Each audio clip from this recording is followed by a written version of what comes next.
আজ আমি তোমাদের সঙ্গে শেয়ার করব বাঁধাকপির রেসিপি, যেটা কোনো রকম ঝঞ্ঝাট ছাড়াই যে কেউ চটপট করে বানিয়ে ফেলতে পারবেন। একদম 5 থেকে 10 মিনিটের মধ্যে বাঁধাকপির তরকারিটা রেডি হয়ে যাবে। তার জন্য বাঁধাকপিগুলোকে এইভাবে একদম পাতলা পাতলা করে কেটে নিয়েছি। দেখতেই পাচ্ছেন কতটা পাতলা হয়েছে। আর আলুগুলোকে কিন্তু এইভাবে আমি ছোটো ছোটো করে কেটে ফেলেছি। আর নিয়ে নিয়েছি টমেটো, পেঁয়াজ আর কিছুটা চেরা কাঁচা লঙ্কা। প্রথমেই তেলের মধ্যে আলু দিয়ে লবণ আর হলুদ দিয়ে ভেজে নেব। আলুটাকে কিন্তু একটু ভালো করে ভাজতে হবে। এই রেসিপিটা কিন্তু খুব চটজলদি হয়ে যায়। আর আমি যেইভাবে বানাচ্ছি, মানে আজকের আমার একটু তাড়া আছে, তাই জন্যই বানানো। তো দেখতেই পাচ্ছেন যে কতটা তাড়াতাড়ি করে বানানো যেতে পারে এটা। আর মানে যত তাড়াতাড়ি করে বানানো যেতে পারতো, তার থেকে আরও বেশি তাড়াতাড়ি করার জন্য আমি একটা জিনিস ব্যবস্থা করছি। এই যে এই পাশে আলুগুলোকে একটু হালকা ভাজা ভাজা হয়ে এসছে, তাই জন্য এই পাশে রেখে দিয়েছি। আর এ পাশেই তুলে দেব পেঁয়াজ, টমেটো আর কাঁচা লঙ্কা দিয়ে, ওই পাশে ভাজা ভাজা হয়ে যাবে। দুটোই একসঙ্গে কাজ করা হচ্ছে, কারণ আজকে খুবই তাড়াহুড়ো করছি, কারণ একটু ব্যস্ত আছি আমি। তো আপনারাও যারা সার্ভিস করে থাকেন বা যারা স্কুল কলেজে পড়েন, মেসে থাকেন, হোস্টেলে থাকেন, তো তারা খুব চটজলদি এটা বানাতে পারেন আর খুব খেতে সুস্বাদু হয়। তো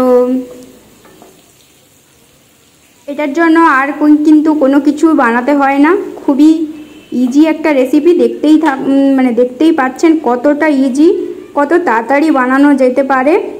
টমেটোগুলোকে আরও ছোট করেও কাটা যেতে পারতো, তবে আমি এইরকম একটু বড় বড় রেখেছি, টমেটোটাকে দেখতে একটু ভালো লাগবে তাই জন্য।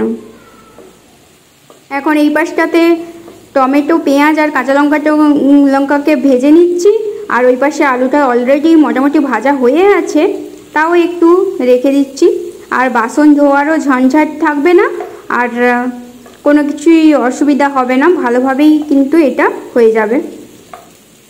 বাঁধাকপিতে কিন্তু অনেকেই মানে জল দিয়ে সেদ্ধ করে বা প্রেসার কুকারে দিয়ে সিটি মারে, তবে যে কোনো সবজি একটু লো ফ্লেমে ভালো করে সেদ্ধ না করে যদি করা যায়, তাহলে একটু টাইম দিয়ে যদি করা যায়, তাহলে কিন্তু সবজির গুণাগুণটা থাকে।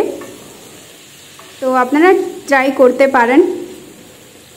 দেখুন এখন কিন্তু সমস্ত মানে পেঁয়াজগুলো মোটামুটি লাল লাল হয়ে এসছে, তাই জন্য সমস্ত আলুর সঙ্গে আমি ভালো করে এটা নাড়িয়ে নিচ্ছি। এটাতে কোনো কিছুই ঝঞ্ঝাট নেই, কোনো কিছু মশলাপাতির কোনো ঝামেলা নেই। দেখতেই পাচ্ছেন আমি যেরকম করে করছি, সেরকম করে করতে থাকুন, দেখবেন একদম ঝঞ্ঝাট বিনা কোনো কিছু, মানে ইজি একটা রেসিপি। এখন ভাজা ভাজা হয়ে এসছে, তাই জন্য বাঁধাকপিগুলো আমি তুলে দিচ্ছি। আমি যখন হোস্টেলে থাকতাম তখন কিন্তু আমি এইভাবেই বাঁধাকপির রেসিপি বানাতাম।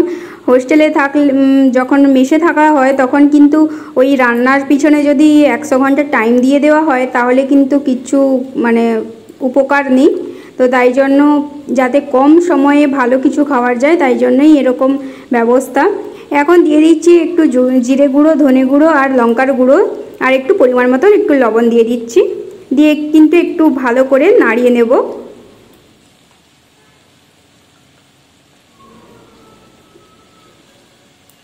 একটু সামান্য হলুদ গুঁড়ো দিয়ে দিচ্ছি, কারণ একটু আমার মনে হচ্ছে হলুদ গুঁড়োটা একটু কম আছে, তো তাই জন্যই এই ব্যবস্থা। আপনারাও কিন্তু এইভাবে বানাতে পারেন। আর আমি বাঁধাকপির একদম নিরামিষ রেসিপিটাও আমি আপনাদের সঙ্গে শেয়ার করব। আর বাঁধাকপি দিয়ে ইলিশ মাছের মাথা দিয়ে যে রেসিপিটা হয়, ওটা তো আমার খুব ফেভারিট, তবে ওটাই এখন হবে না। আমি বাবার বাড়িতে যাই, তারপরে ওই রেসিপিটা আপনাদের সঙ্গে শেয়ার করব, কারণ এখানে তো হবে না, কারণ এখানে ইলিশ মাছ মানে কোনো কিছুই মাছ পাওয়া যায় না।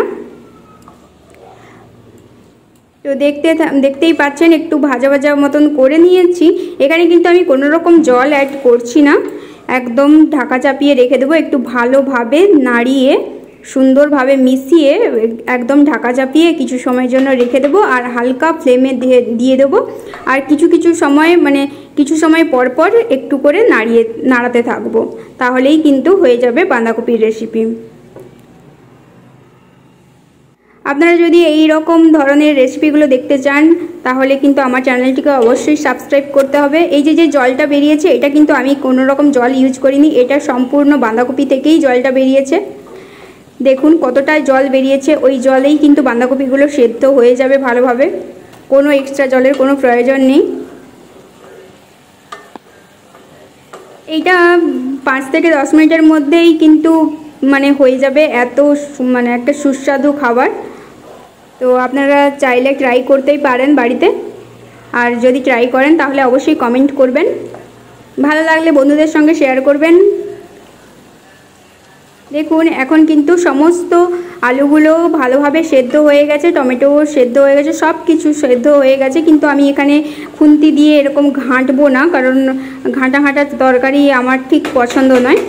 একটু মানে দেখতে যেন ভালো থাকা দরকার, মানে গোটা গোটায় পড়ে থাকবে তখনই ভালো লাগে, না হলে ঘাঁটা মাটা একদমই অপছন্দ।